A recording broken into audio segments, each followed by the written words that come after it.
জীবন থেকে পাওয়া, হয়তো আমার না হয় আপনার।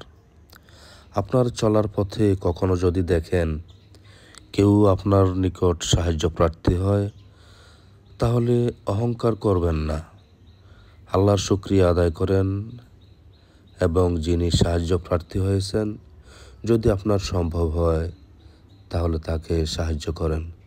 কারণ আল্লাহ রাব্বুল আলামিন আপনাকে পছন্দ করেছেন বিধায় এই লোকটিকে আপনার নিকট পাঠিয়েছেন। আপনি তার এই দুঃসময়ে তার পাশে দাঁড়ানোর জন্য।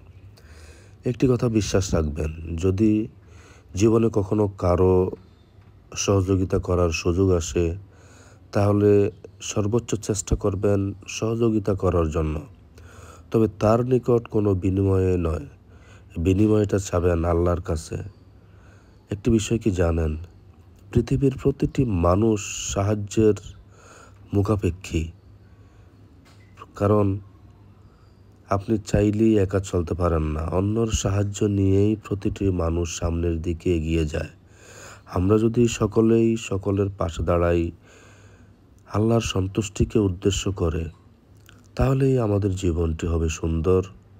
তাহলেই আমরা একে অপরের পাশে দাঁড়াতে পারবো ইনশাআল্লাহ।